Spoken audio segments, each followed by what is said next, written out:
Guys, you know my history with New World. Hell, at one point we were leading clans, waging war, and Amazon has now brought us its newest game, New World Eternal, of which we're going to be playing this weekend in its open beta. And for the first time ever, it won't just be for my PC folks. Xbox players, PlayStation players. New World Eternal is on everything now for the first time with crossplay. Guys, at one time I lost my life to this game. And this weekend we're going to be losing our life to it yet again, trying out the new open beta. So if you ever want to try a fantastic action RPG that's chock full of PvE modes, raids, vast areas to explore, and even PvP, well fellas, come by the stream. The Bayou Boys will be reuniting yet again. Links down below, guys, if you want to check it out. Here's what's crazy. I came across this video. I wanted to save it to watch it with you guys. Warframe is a wake-up call. I'm really curious to hear what this is about. Now, look. Let me just say this. Us watching this video does not mean I'm about to play Warframe. Are you sure about that? However, if this video can somehow persuade us to give Warframe a go, then we'll give it a go. I will say it is impressive that Warframe is, like, they just seem really rooted, and you don't see the player drop-offs, or at least from what I've seen. I don't feel like I've seen, like, these immense player drop-offs in their player base. You got a very dedicated player base. All right, let's watch this.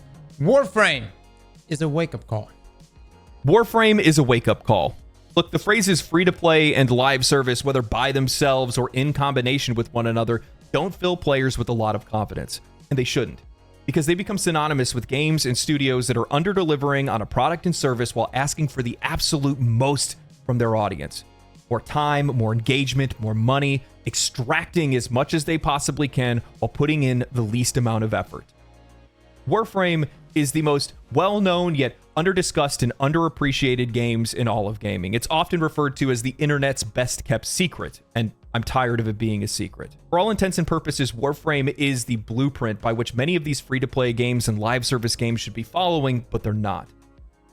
It's a game that is tirelessly supported by its developer and by its community in a way that I don't even think any other game can even replicate, and once you guys hear about some of this stuff, it's going to blow your mind.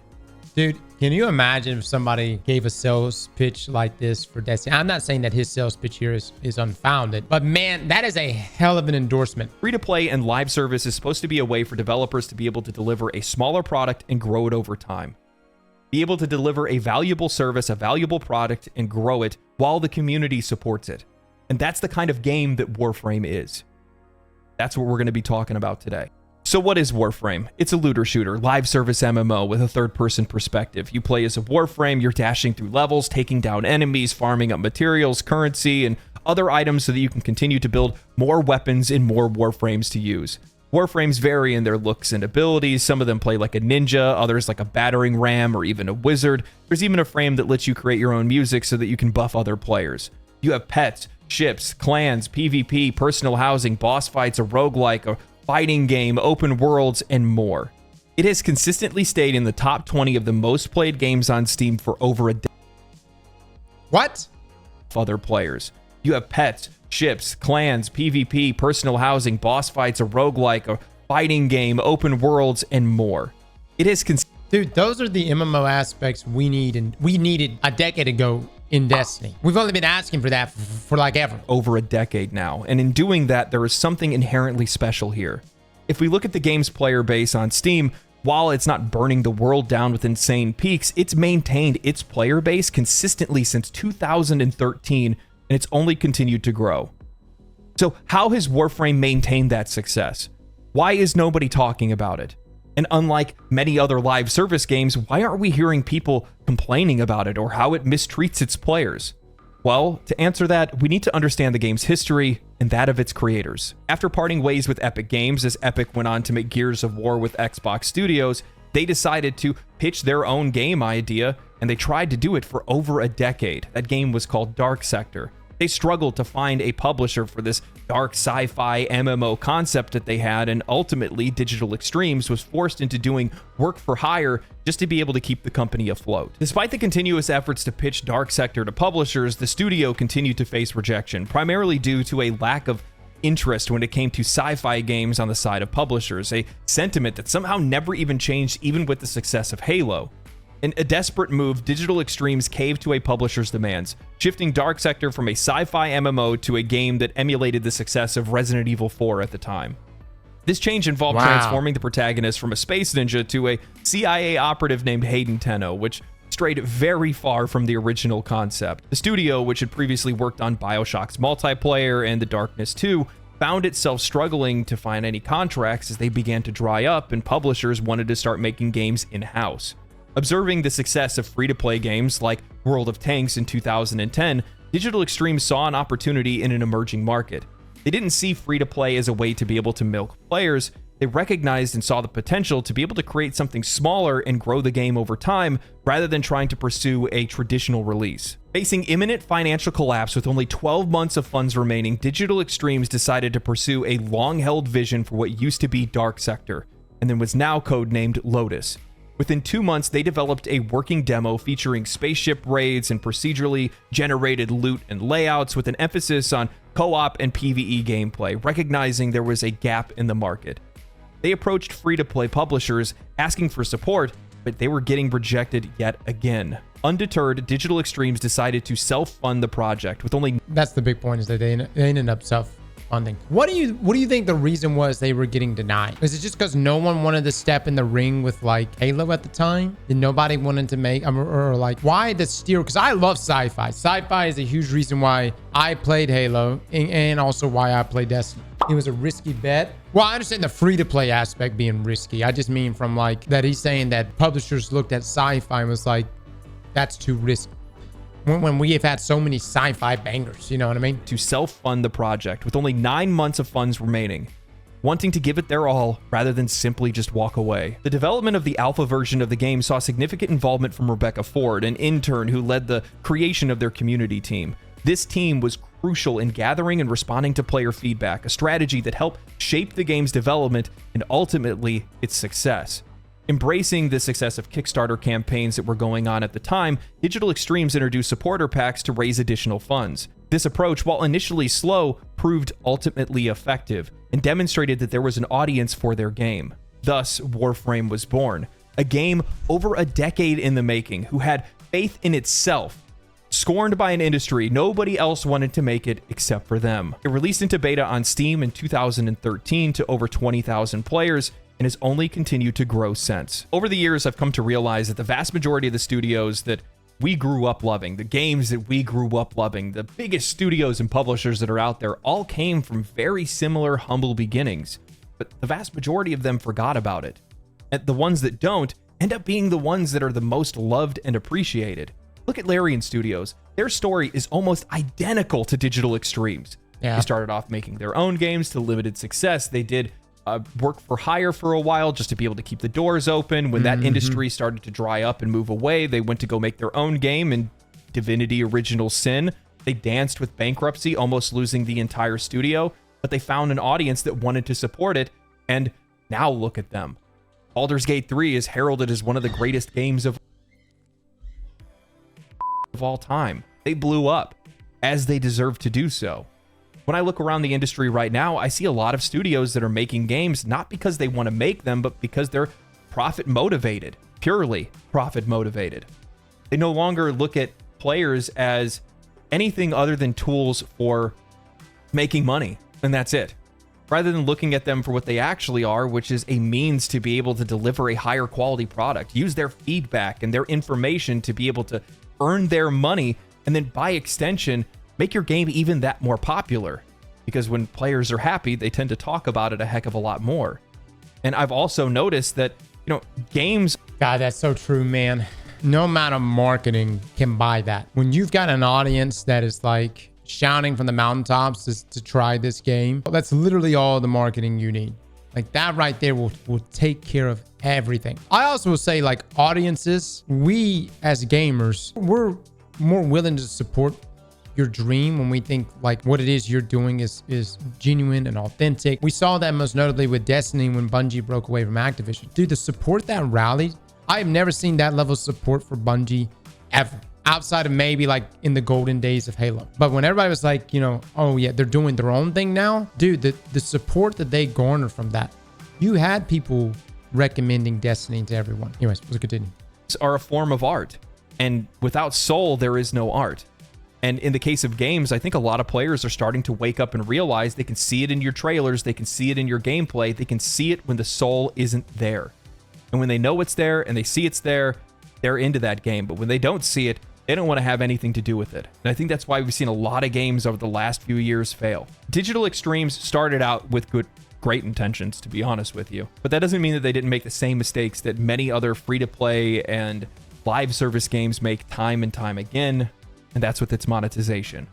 But the difference is they learn from their mistakes. I don't think anybody can disagree with this. Recently, over the last few years, both live service and free-to-play games have permeated through every space in the entire gaming industry. Every single company wants their Fortnite, Counter-Strike, Genshin Impact, whatever it might be, and of course they would, because they draw in revenues. It would make you wonder why anybody would ever want to make another full-priced game again. But with the introduction of free-to-play live service games, we've seen year over year, month over month, players are losing ground, losing choice, and losing their money. Free-to-play has become synonymous with cutting content and player achievement and putting a price tag on it. While the gameplay itself is free, the model has incentivized developers to paywall everything in the game or put in absurd time restrictions and hurdles for players to be able to overcome just so they can try to earn anything with their own time or their own skill. Studios today are incentivized to actively harm the player experience and lower the quality of the overall product, all in the name of higher profits. Digital Extremes was incredibly nervous about getting into free-to-play because they were afraid that they were going to do it wrong, and in fact, they did. At first, they started selling power, and it wasn't the reputation that they wanted to create for themselves. At the creation of Warframe, you could double the capacity of your mod or skill tree slots in your Warframes. However, there was no way to be able to earn this in-game, and the only way that you could get it was by paying for it with real money. Early on, before the game's beta release, Digital Extremes saw the players' feedback regarding this issue and removed it and any other perceived pay-for-power microtransactions, vowing for fair monetization to be a core tenet of the studio moving forward. In that move, and other changes that they made, due to their deep involvement in the early foundations of their games community, they fostered a positive community spirit and gained even more support. In an interview 6 years ago with Danny O'Dwyer of No Clip Documentaries, they mentioned how difficult it was for them to be able to find any marketing or visibility because at the time, nobody wanted to touch free-to-play games. However, the positive community that they had already started to culture, the fact that they had been listening to their community, ended up catching the attention of the late great commentator Total Biscuit, who came to cover the game and catapult its popularity into the mainstream. I think that this is one of the most valuable lessons for Digital Extremes or any company to learn, and it's that good things happen to good developers, especially those who treat their players as well as Digital Extremes and listens to their feedback. Game developers large and small need to recognize that they are providing a product and service to us, not the other way around. The expectation is on them to create a fun, fair, entertaining, and valuable experience in exchange for our money. When I see game developers posting on Reddit talking about how they hate gamers because of YouTube livestream comments, or how a lead Starfield developer makes a Twitter thread saying, "Funny how disconnected some players are from the realities of game development, and yet they speak with complete authority. I mean, I can guess what it takes to make a Hostess Twinkie, but I don't work in the factory, so what the hell do I know really? Not a lot." And neither of these opinions that these people have are in the minority of opinions. With what authority do players speak? With their money. They are your paying customers. Paying customers. We do have a pay-to-win stream here. There was one time I came into this stream and I was wearing a t-shirt. For the first time ever, I came in wearing a t-shirt. It was a comfortable shirt. I was enjoying wearing my t-shirt. It was a nice t-shirt. And you motherfuckers were like, "No, we'll get the tropical shirt on, Cross. We're not going to put up with t-shirt Cross." And next thing you know it, I got fucking bullied into changing my damn shirt. Dev is talking about specifics of a game development in which players don't have a clue, still poorly worded. Yeah, I would say this though. Someone comes to you and says, "Hey, your product is ass." And then you go, "Wait, let me walk you through how we make this product." They're still going to think it's ass. Right? Yeah, this game has this aspect and the development of this is really cool and it's industry challenging here, but if it ain't for you, it ain't for you. Problem is gamers don't just say it's ass. They say, "Why didn't they just do this without knowing anything about how it works?" Look, guys, I'm not saying that as game. I mean, you guys come in here, y'all say some bold shit, dude. And I know as a game developer who is being the creator there, making stuff, people be coming in saying some bold stuff as if they know exactly how the creation process works, or even if that's even a possibility. That's not what I don't really get caught up in the weeds on that. What I will say though is that unanimously, if the audience is saying they don't like something, they're not saying that because they're trying to be toxic. They're saying it because it turns out they don't like it. Concord's kind of a great example of that. Players may not know exactly how to voice their concerns, and oftentimes will do it in the wrong way. You still should be listening to them because they are telling you that something is wrong with your game, and at the end of the day, all they want is a better product, which only serves to make you more money in the end. We've seen developers stray from the side of players. However, how many developers have you seen remove a microtransaction from their game because players were using it too much?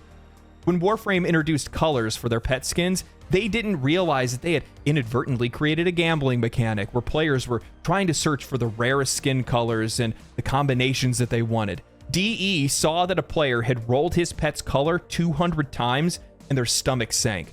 Within a day and a half, they had removed the mechanic from the game and reworked it without the need for player feedback. Whoa. Hold on. What in the gambling kitty fur is, what's happening?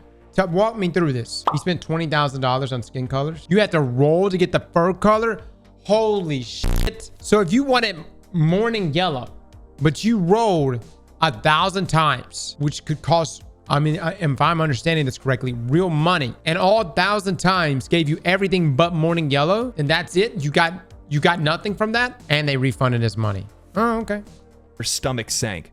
Within a day and a half, they had removed the mechanic from the game and reworked it without the need for player feedback. The spirit of that can be found throughout the entire game. As of a recent update, now everything in the game, just about everything in the game, is earnable in-game with very few outliers. Warframe uses platinum as its in-game premium currency, and it's fully tradable.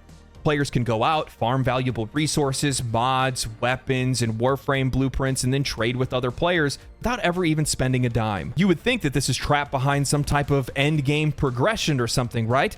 No, you can start doing this within the first 15 to 20 hours of playing the game. I was already trading items with other players and stockpiling currency from the minute that I had started. While players still have the option to buy anything that they want from the game's in-game shop, all of those things, or at least the vast majority of them outside of cosmetics and color palettes, can be earned in-game. So Mr. YouTuber, that means that Warframe must have the most difficult and high-end equipment behind paywalls or something, right? It has to be insanely difficult to get. No. The pinnacle Warframes and weapons are called primes. You can earn these by cracking relics, and you get relics constantly while you're playing the game. When you go to do these missions to crack the relics, you're playing with 4 players, and all 4 of you can choose to use the exact same relic, which would then increase your chances of being able to get what you wanted, because everybody can choose from everyone else's rewards. Meaning that even if you're in a party that isn't coordinated and you're all running different relics, if you don't get what you want out of yours, you can just get a copy of somebody else's thing if it's more valuable. You can choose to get whatever you want. Every weapon, every frame, companion, and otherwise is at your fingertips. You can earn your way through Warframe without ever even spending a dime, and many players have. Okay, if I'm understanding this correctly, is he talking about like shared loot? Like you and a team go in together, you do the thing, you kill the thing, and if you didn't get what you wanted in your loot, you could just take theirs? Oh, that's kind of nice, man. It's like even if you made everything like extremely RNG or extremely rare, the fact that you could share that with your teammates is huge. You take it as a copy. There is no time wasting in Warframe. And what's even more crazier is that adding to this absurdity, they show players how not to spend money within their premium shop. If you go to their premium shop and look at any of the items available in it, next to every item, it tells you how to go earn that item in-game rather than spending money. They teach players how not to spend money in their shop. I was gonna say it's like First Descendant, but it's actually kind of the other way. First Descendant is like Warframe, where you have everything has a loot source, place where it drops. You can look up immediately where each of those items drop, and then you jump in and you can farm it, right? But that doesn't mean that players don't support the game. In fact, they do quite a lot, because by making things so accessible, giving massive discounts on their currency and things like that, being able to just get all the things that you want in the game by playing it, players just want to spend money on the game because they want to support it, because they love the game so much, not because they feel like they need to. Imagine that. Imagine a world in which the players are not spending money on a game because they need to overcome some fabricated barrier that's put in place, and if they spend money, they're going to be able to get through it faster or get through it at all. No, instead, they're spending money because they actually want to support the game. They just are enjoying themselves and want to spend the money. Now, mind you, some of this is definitely driven by convenience, but the vast majority of players just love the game and want to support it. And that's not to say that there aren't areas worth criticizing. I'm still not a fan of the fact of them having 12 to 72 hour crafting timers on weapons and warframes. It's just too much. I don't know what else to say about it. It's just too much. And also there's a big limitation on the amount of weapon and warframe slots, inventory slots that are available early on for players. That's something that in general just needs to get fixed. But the thing is that the longer you play the game, the less those things become an issue because you have so many other things that you're working on, leveling up, playing as, farming for, while all these other things are building in the background that you really don't even notice it all that much. While there's room for improvement, this is largely the most ethical live service game I've ever seen monetized. And I don't think any other game wants to try to compete on those terms. They definitely don't want to compete on their content. Warframe's first turning point came when the game released on Steam, which marked a critical success and provided the studio with the necessary resources to be able to continue to support and develop the game. Unlike competitive shooters that can maintain an audience with minimal updates, Warframe faced the challenge of sustaining interest in a PvE-centric game, which is far more difficult. To overcome this, Digital Extremes heavily leaned on the experienced development team who had weathered the storm through the toughest times and possessed the deep institutional knowledge that was necessary to make the game successful. If it wasn't for the fact that they held on to their employees when the game and the studio was facing its closure, they likely would have never been able to make the game the success that it is today. In the years following the game's release on Steam, Warframe saw a rapid expansion in content. The studio introduced clans, player hubs, a plethora of new weapons and warframes, and diverse gameplay elements like open world areas, vehicles, and space combat. But the most significant shift in the game's identity came with the release of the Second Dream. Dude, I know we keep coming back to Destiny, guys, but that last 60 seconds, there's your roadmap for Destiny. All those things that just dropped. And let me understand Second Dream or whatever. Is that like a means to like onboard new players? Is that like an onboarding process? No, it's the main story quest. Gotcha. Okay. This is innovation. Adding weapon perks is not. Yeah. I absolutely. This segment right here leading up to this. The studio introduced clans, player hubs, a plethora of new weapons and warframes, and diverse gameplay elements like open world areas, vehicles, and space combat. But the most significant shift in the game's identity came with the release of the Second Dream, a cinematic quest. The Second Dream, we'll get to that in just a moment. Everything that was just said, you want to know what Destiny needs to add for it to be sustainable for the future? Literally everything that was just said right there. I know we're on Warframe. We need to be just keeping it to Warframe, but we come from Destiny, so that's why I keep bringing this up for Destiny. And seeing another studio actually throw these things into a game, like a live service game, I mean, it makes me realize like that it is possible. It's not impossible. It can be done. And there's so many similarities between this game and Destiny. So it's not like this is like, oh, you're just taking some random, like MMORPG, and you're taking those MMO aspects. With it being present here in Warframe, there's no reason why it shouldn't be present in Destiny. That redefined Warframe as a game. This quest introduced fully voice-acted, high-quality cinematic experiences with intricate writing and storytelling that elevated the game from a compelling free-to-play title to a truly exceptional experience. No longer was Warframe just a free-to-play game, it was just a great game that happened to be free-to-play. Dang, you just killed somebody. Digital Extremes continued to push boundaries with subsequent updates, including the new war, Whispers in the Walls, and the upcoming major update, Warframe 1999. These expansions demonstrate a level of writing, character development, and cinematic quality that's typically associated with AAA blockbuster titles and reflect nothing of what we've seen in typical free-to-play games. The studio's ambition to deliver high-end content remained evident with every release, further increasing the game's reputation among players both new and old. That's what's made the Warframe that we have today.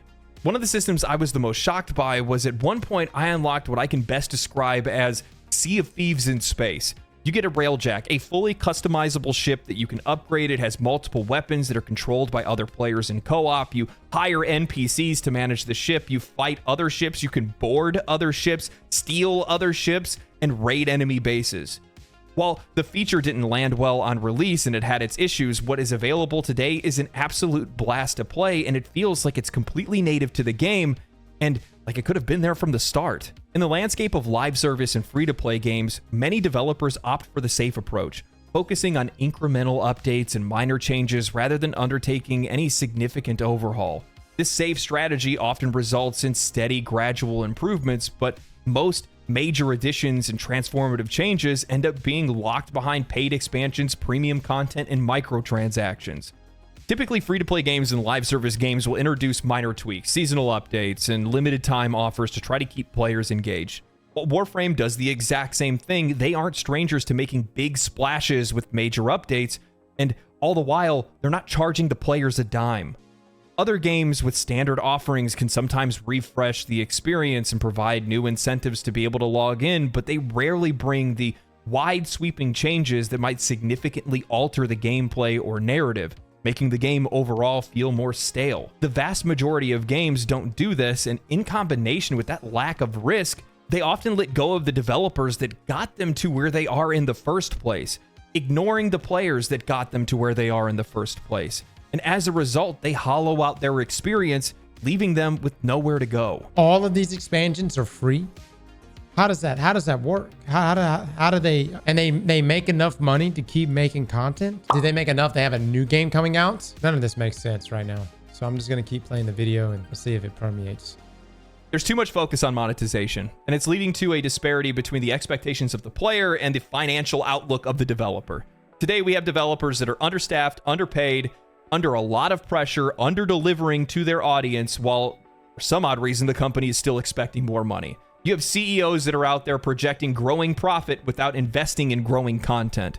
And their expectation is because you're playing, then you must be paying, and I'm sick of it. So many developers that are making minor changes to their game, but all of their focus is on their monetization. How else they can shift and move things around to make it where they can make more money and you get less out of playing the game.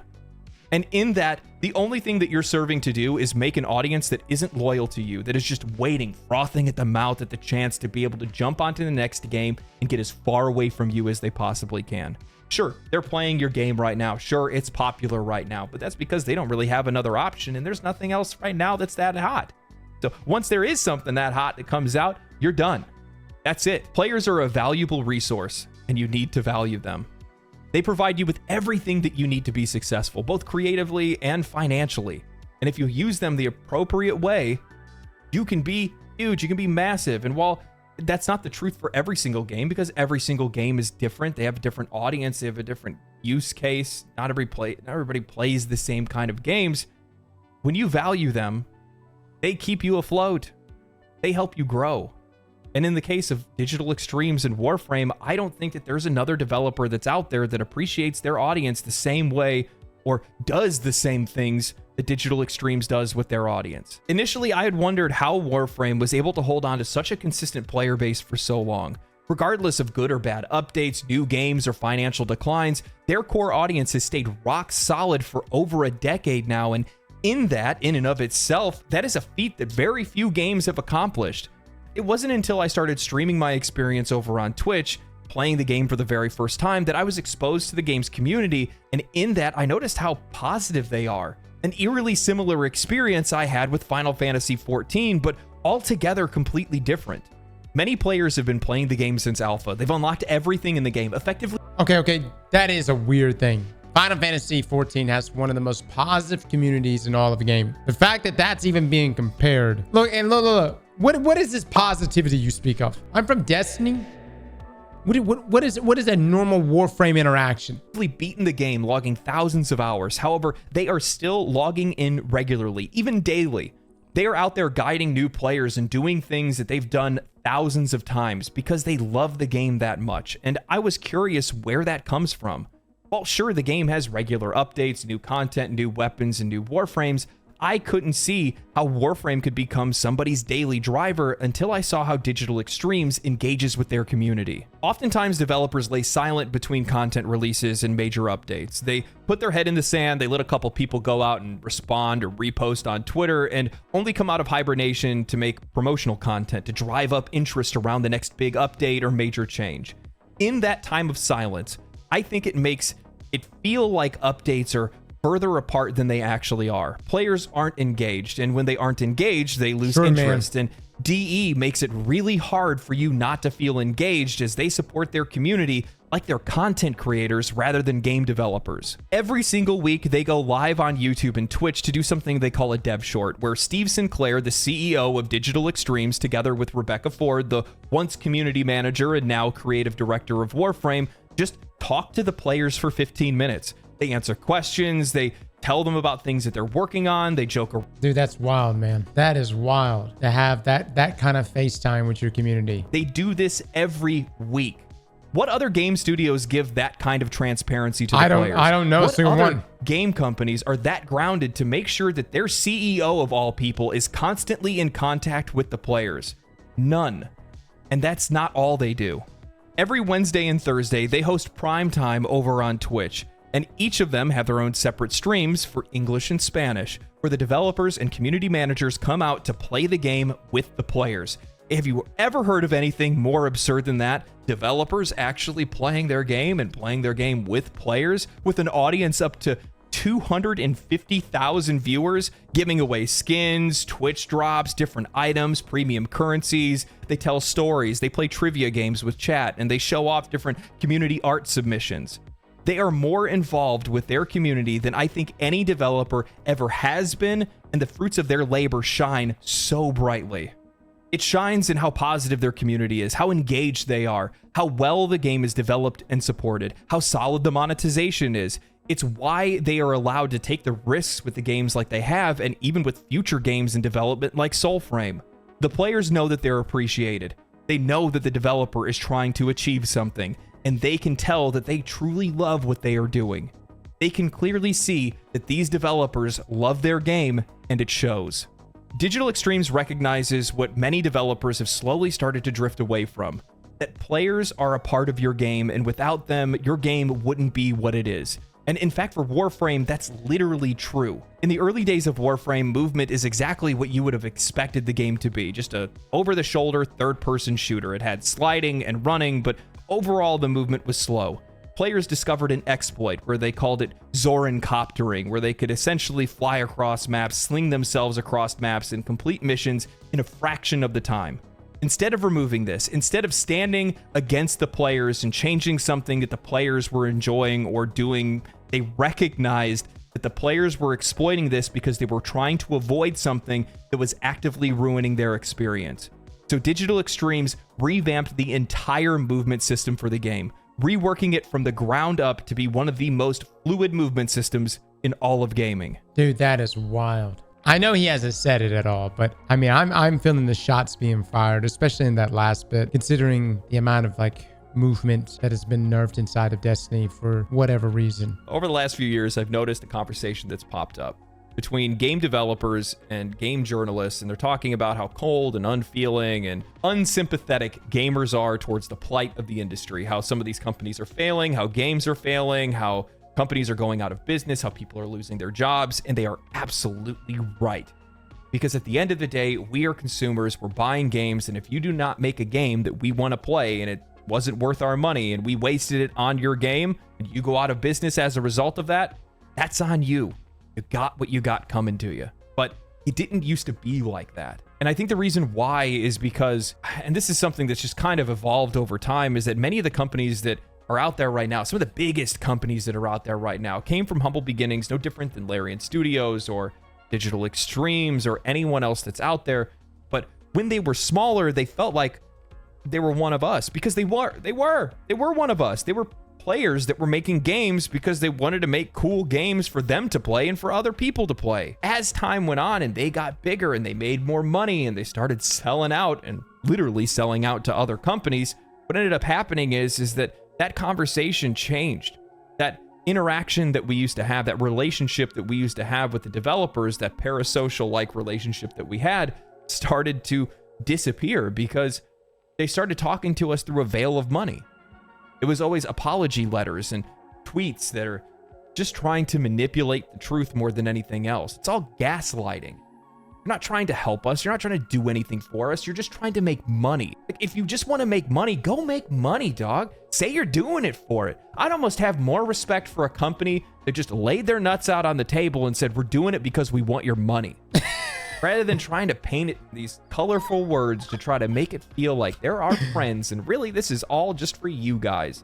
That's not what it is. Speaking facts right now, man. To learn from a company like Digital Extremes, especially in the way that they stay connected with their audience. That level of connection brings in insane levels of endearment where the people that are playing the game just genuinely love the work that the people are doing because they like the people too. They like both things at the exact same time, and that's an awesome thing to have because players at the end of the day do want to be appreciated. We want to be heard. And the more we're heard and the more we're appreciated and the more that the game is actually worth our time and money, the more likely we are to continue to invest in that game and invest in future things that you do. Yep. However, the vast majority of the industry is really doing nothing other than creating unloyal fan bases. Sure, your game might be doing okay now, but the minute that somebody else comes by, like Digital Extremes or something like that, that does the same things that they do, your audience is gone. I think there is a lot to learn from some of the best studios that are on the market, some of the best games that are on the market. And there's a ton of them. There is. And I plan on doing a ton of these videos because they're a lighthouse, an opportunity for those who have drifted too far away to finally see the light, come back to land, touch grass, and find out what players like, what players really want, and how to talk to players again. I hope you guys enjoyed this video. I did, man. Thank you guys for watching it. Fantastic video. If you guys enjoyed the video, make sure you guys subscribe to the channel. If you like the video and want more people to see it, throw a like on the video. Mods, throw a link in on this one. I'll go show some love over here. He was dropping some bombs there at the end. I love the idea of, like, you know, championing those game development studios that are doing the right things. And those studios being the lighthouse. You know, you see the pendulum swinging, and I feel like some companies, just to be honest with you guys, I feel like they're too far gone. They're too far gone. The corporate world has just sunk their teeth so deep in them. Creatively, they've eroded. Everything is money driven, and I'm not saying that money shouldn't be a motivation for these studios, obviously, right? Like, obviously everybody wants to make more money. You know, you can feel it when you play a game that is purely money driven, or a game that you feel the passion coming through. And I love that he mentioned Baldur's Gate 3 because, man, you can feel that. Dude, the passion is there from start to finish. When we played BG3, I couldn't believe all the things you could do in that game. The game felt so alive because there wasn't a single thing that I could do in that game that the game didn't expect me to do. And that meant that creators, no, they didn't go in there and just have this linear campaign experience. They played the piss out of it to the point they knew there would be that one person out there that's going to get pissed off at the merchant and is going to kill the damn merchant and then subsequently pull the whole village into a damn attack on you and then kill the whole village. And then by the end of that chapter, that gamer would be royally fucked because the alliance that he could have created with that merchant and those villagers would have saved him. I hadn't thought of that. Now, I don't know if Warframe is the game for me. Almost to the point where I get kind of annoyed because we'll get comments all the time. It's like, hey, you got a problem with Destiny? Play Warframe. Your old lady just left you? Play Warframe. You know, and it's like every time I turn around, someone was telling me to play Warframe. And I'm gonna be honest, guys, Warframe community, it's kind of culty in a way. Kind of freaks me out. It's like, have you met my Lord and Savior Warframe? You know, but I think I may give it a go just to experience some of the aspects that I feel like should exist in Destiny, especially at this point in Destiny's life. You know, when I hear about ship customization, ship battles, player-owned housing, and all that stuff, like, these are things we've been screaming for in Destiny for forever now. Almost to a point, because it has not been put in the game, I've thought to myself, well, maybe there are just certain things that are just impossible. This is proof that it's possible. That's why I come back to what we said earlier. Maybe some development studios are just too far gone. Slap that like button like your mama told you right.